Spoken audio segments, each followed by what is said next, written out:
नमस्कार. आकाशवाणी औरंगाबाद केंद्राच्या बातमीपत्रात मी हर्षवर्धन दीक्षित आपलं स्वागत करतो. ठळक बातम्या. उपराष्ट्रपती पदासाठी भारतीय जनता पक्षाकडून व्यंकय्या नायडू यांना उमेदवारी जाहीर. राष्ट्रपती पदासाठी देशभरात 99% मतदान. संसदेच्या पावसाळी अधिवेशनाला प्रारंभ. दिवंगत सदस्यांना श्रद्धांजली वाहून पहिल्या दिवसाचं कामकाज स्थगित. लष्कर ए तय्यबाच्या संशयित हस्तक सलीम खान उर्फ अबू बकर याला मुंबई विमानतळावर अटक. आणि दहीहंडी उत्सवात लहान मुलांच्या सहभागाबाबत येत्या 4 ऑगस्टपर्यंत भूमिका स्पष्ट करण्याचे मुंबई उच्च न्यायालयाचे राज्य सरकारला निर्देश. आता सविस्तर बातम्या. भारतीय जनता पक्षाकडून उपराष्ट्रपती पदासाठी पक्षाचे ज्येष्ठ नेते एम व्यंकय्या नायडू यांना उमेदवारी जाहीर झाली आहे.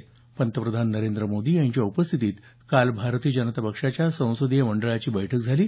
या बैठकीनंतर पक्षाचे राष्ट्रीय अध्यक्ष अमित शहा यांनी काल सायंकाळी नायडू यांच्या नावाची घोषणा केली. राष्ट्रीय लोकशाही आघाडीच्या घटक पक्षांनी नायडू यांच्या उमेदवारीचं स्वागत केल्याची माहिती त्यांनी यावेळी वार्ताहरांशी बोलताना दिली. नायडू यांनी अखिल भारतीय विद्यार्थी परिषदेचा कार्यकर्ता म्हणून आपल्या राजकीय कारकिर्दीला प्रारंभ केला. त्यानंतर भारतीय जनता युवा मोर्चाचे ते अध्यक्ष झाले. 4 वेळा राज्यसभेचे सदस्य राहिलेले नायडू आंध्र प्रदेश विधानसभेतही निवडून गेले होते. केंद्रातल्या अटल बिहारी वाजपेयी यांच्या सरकारमध्ये त्यांनी ग्रामीण विकास मंत्री म्हणून काम केलं. याशिवाय भारतीय जनता पक्षाचं 2 वेळा राष्ट्रीय अध्यक्षपदही त्यांनी भूषवलं. उपराष्ट्रपती पदाची उमेदवारीची घोषणा झाल्यानंतर नायडू यांनी रात्री नागरी विकास मंत्री तसंच माहिती प्रसारण मंत्रिपदाचा राजीनामा दिला. नायडू आज आपला उमेदवारी अर्ज दाखल करणार आहेत. काँग्रेससह 18 विरोधी पक्षांनी महात्मा गांधी यांचे नातू गोपालकृष्ण गांधी यांना या पदासाठी उमेदवारी दिली असून ते देखील आज आपला उमेदवारी अर्ज दाखल करतील. पश्चिम बंगालचे राज्यपाल म्हणून त्यांनी काम पाहिलं असून त्यापूर्वी सनदी अधिकारी म्हणून ते कार्यरत होते. येत्या 5 ऑगस्टला उपराष्ट्रपती पदासाठी निवडणूक होणार आहे. राष्ट्रपती पदासाठी काल संसदेत तसंच सर्व राज्य विधिमंडळात मतदान झालं. राष्ट्रीय लोकशाही आघाडीचे उमेदवार रामनाथ कोविंद आणि विरोधी पक्ष आघाडीच्या उमेदवार मीरा कुमार यांच्यात थेट लढत झाली. 776 खासदार तसंच 4,000 वर आमदारांनी या निवडणुकीत मतदानाचा हक्क बजावला. देशभरात या निवडणुकीसाठी 99% मतदान झालं. मुंबईत विधानभवनात मुख्यमंत्री देवेंद्र फडणवीस यांच्यासह 287 आमदार आणि राज्यसभेचे खासदार संजय काकडे यांनी मतदान केलं. बहुजन विकास आघाडीचे आमदार क्षितिज ठाकूर परदेशात असल्यामुळे मतदानाला उपस्थित नव्हते. आर्थिक गैरव्यवहार प्रकरणी सक्तवसुली संचालनालयाच्या अटकेत असलेले राष्ट्रवादी काँग्रेसचे आमदार छगन भुजबळ तसंच अण्णाभाऊ साठे महामंडळाच्या आर्थिक गैरव्यवहार प्रकरणी अटकेत असलेले राष्ट्रवादी काँग्रेसचे आमदार रमेश कदम यांना न्यायालयानं मतदानाची परवानगी दिल्यामुळे त्यांनी तुरुंगातून विधान भवनात येऊन मतदान केलं. दरम्यान राष्ट्रवादी काँग्रेसचे मुख्य प्रवक्ते नवाब मलिक यांनी राष्ट्रपती पदाच्या निवडणुकीत राष्ट्रवादी काँग्रेसची मतं फुटल्याचा आरोप फेटाळून लावत सर्व आमदार आणि खासदारांनी मीरा कुमार यांनाच मतदान केलं असल्याचं स्पष्ट केलं. संसदेचं पावसाळी अधिवेशन कालपासून सुरू झालं. काश्मीरमधल्या श्रीनगर इथले नॅशनल कॉन्फरन्सचे खासदार फारुख अब्दुल्ला आणि केरळच्या मल्लपुरम इथले मुस्लिम लीगचे खासदार पी.के. कुणालीकुट्टी यांनी काल लोकसभेत सदस्यत्वाची शपथ घेतली. त्यानंतर खासदार विनोद खन्ना, पर्यावरण मंत्री अनिल माधव दवे यांच्यासह लोकसभेच्या 6 आजी माजी सदस्यांना तसंच जम्मू काश्मीरमध्ये अमरनाथ यात्रेकरूंवर झालेल्या दहशतवादी हल्ल्यात मृत्यू झालेल्या यात्रेकरूंना श्रद्धांजली अर्पण करून सदनाचं कामकाज दिवसभरासाठी स्थगित झालं. राज्यसभेत सभापती मोहम्मद हमीद अन्सारी यांनी 8 दिवंगत सदस्यांना श्रद्धांजलीचा प्रस्ताव मांडला. काश्मीरमध्ये दहशतवादी हल्ल्यात तसंच परवा झालेल्या अपघातात ठार झालेल्या अमरनाथ यात्रेकरूंना श्रद्धांजली अर्पण करण्यात आली. अनेक राज्यात आलेल्या पुरात मरण पावलेल्या नागरिकांप्रती राज्यसभेनं शोक व्यक्त करून कामकाज दिवसभरासाठी स्थगित केलं. दरम्यान विद्यमान राष्ट्रपती प्रणव मुखर्जी यांचा कार्यकाळ येत्या 24 जुलैला संपत असून त्यांना येत्या रविवारी 23 जुलैला दुपारनंतर एका विशेष समारंभात संसदेकडून निरोप दिला जाणार आहे. यावेळी सर्व संसद सदस्यांच्या स्वाक्षरीची पुस्तिका राष्ट्रपतींना भेट देणार असल्याचं लोकसभेच्या अध्यक्ष सुमित्रा महाजन यांनी सांगितलं.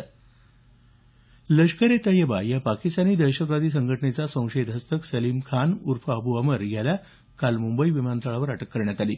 सलीम खान याच्या विरोधात लुकआउट नोटीस जारी करण्यात आली होती. तो संयुक्त अरब अमिरातीतल्या अबुधाबी इथं अवैधपणे राहत होता. आवश्यक कागदपत्रांच्या अभावी त्याला परवा रात्री ताब्यात घेऊन मुंबईत पाठवण्यात आलं. उत्तर प्रदेश दहशतवाद विरोधी पथक आणि मुंबई पोलिसांनी त्याला विमानतळावर अटक केली. 2008 साली उत्तर प्रदेशात रामपूर इथल्या केंद्रीय राखीव पोलीस दल सीआरपीएफच्या छावणीवर हल्ल्याचा त्याच्यावर आरोप आहे. या हल्ल्यात सीआरपीएफच्या जवानांसह 8 जणांचा मृत्यू झाला होता. 10वीच्या पुरवणी परीक्षेला आजपासून सुरुवात होत आहे. येत्या 2 ऑगस्टपर्यंत चालणाऱ्या या परीक्षेला राज्यभरातून 1,17,680 विद्यार्थी बसणार आहेत. 10वीच्या नियमित परीक्षेत अनुत्तीर्ण झालेल्या विद्यार्थ्यांचं वर्ष वाया जाऊ नये यासाठी ऑक्टोबरऐवजी जुलै-ऑगस्ट महिन्यात परीक्षा घेण्याचं हे तिसरं वर्ष आहे. हे बातमीपत्र आकाशवाणीच्या औरंगाबाद केंद्रावरून प्रसारित केलं जात आहे. आमचं हे बातमीपत्र newsonair.com या संकेतस्थळावरही उपलब्ध आहे. दहीहंडी उत्सवात लहान मुलांच्या सहभागाबाबत राज्य सरकारनं येत्या 4 ऑगस्टपर्यंत भूमिका स्पष्ट करण्याचे निर्देश मुंबई उच्च न्यायालयानं दिले आहेत. सामाजिक कार्यकर्त्या स्वाती पाटील यांनी दहीहंडी उत्सवात लहान मुलांचा समावेश करू नये याबाबत न्यायालयात याचिका दाखल केली आहे. या याचिकेवर काल झालेल्या सुनावणीदरम्यान न्यायालयानं साहसी खेळाचा नेमका अर्थ काय, तसंच 5 वर्षांचा मुलगा 20 फुटापेक्षा जास्त उंचीवर चढू शकतो का, असे प्रश्न सरकारला विचारले. दहीहंडी उत्सवाला साहसी क्रीडा प्रकार जाहीर करण्याबाबत राज्य सरकार आग्रही असून तशी मागणी न्यायालयात करण्यात आली आहे. राज्य सरकारी कर्मचाऱ्यांना 7व्या वेतन आयोगानुसार सुधारित वेतन श्रेणीची शिफारस करण्यासाठी जानेवारी महिन्यात स्थापन करण्यात आलेल्या केपी बक्षी समितीच्या कार्यकक्षेला राज्य शासनानं काल वाढ केली. 6व्या वेतन आयोगात त्रुटी राहिलेल्या वेतन श्रेणीचा अभ्यास करून यासंबंधीची शिफारस करण्यासही समितीला सांगण्यात आलं आहे.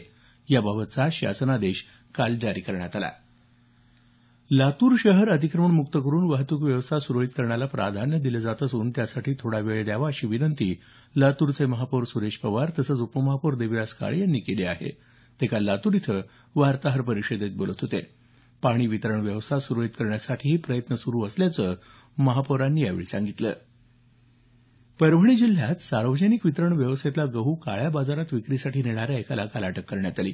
पालम पोलिसांनी लोहा रस्त्यावर ही कारवाई करून सुमारे 100 क्विंटल गहू आणि एक टेम्पो जप्त केला. आषाढी एकादशीनंतर पंढरपूरहून शेगावकडे परतणारी संत गजानन महाराज यांच्या पालखीचं काल बीड शहरात भक्तिभावानं स्वागत करण्यात आलं. त्यानंतर पालखी जालन्याकडे मार्गस्थ झाली. येत्या 24 जुलैपासून सुरू होत असलेल्या श्रावण महिन्यात वेरूळच्या घृष्णेश्वर मंदिरात गावकऱ्यांसाठी सकाळी 4 ते 7 वाजेपर्यंत आधार कार्ड दाखवून थेट दर्शन घेण्याची सुविधा मंदिर प्रशासनानं उपलब्ध करून दिली आहे. देवस्थान मंडळ आणि तहसीलदार अरुण जराड यांच्या बैठकीत हा निर्णय घेण्यात आला. राज्यभरात काल अनेक ठिकाणी दिवसभर पाऊस झाला. कोल्हापूर जिल्ह्यात पंचगंगा नदीला पूर आला असून सातारा जिल्ह्यात कोयना धरणाच्या पाणलोट क्षेत्रात मुसळधार पाऊस झाल्यानं धरणाचा पाणीसाठा वाढला आहे. सोलापूर जिल्ह्यातल्या उजनी धरणात सुमारे 27,000 घनफूट प्रतिसेकंद वेगानं पाण्याची आवक सुरू आहे. नाशिक जिल्ह्यात झालेल्या मुसळधार पावसामुळे गंगापूर आणि दारणा धरणातून पाण्याचा विसर्ग सुरू आहे. त्यामुळे औरंगाबाद जिल्ह्यातल्या जायकवाडी धरणात 12,000 घनफूट प्रतिसेकंद वेगानं पाण्याची आवक सुरू आहे. मराठवाड्यात परभणी, बीड, नांदेडसह अनेक भागात काल पावसानं जोरदार हजेरी लावली. शेवटी पुन्हा काही ठळक बातम्या. उपराष्ट्रपती पदासाठी भारतीय जनता पक्षाकडून व्यंकय्या नायडू यांना उमेदवारी जाहीर. राष्ट्रपती पदासाठी देशभरात 99% मतदान. संसदेच्या पावसाळी अधिवेशनाला प्रारंभ. लष्कर-ए-तैयबाच्या संशयित हस्तकाला मुंबई विमानतळावर अटक. आणि दहीहंडी उत्सवात लहान मुलांच्या सहभागाबाबत येत्या 4 ऑगस्टपर्यंत भूमिका स्पष्ट करण्याचे मुंबई उच्च न्यायालयाचे राज्य सरकारला निर्देश. याबरोबरच हे बातमीपत्र संपलं.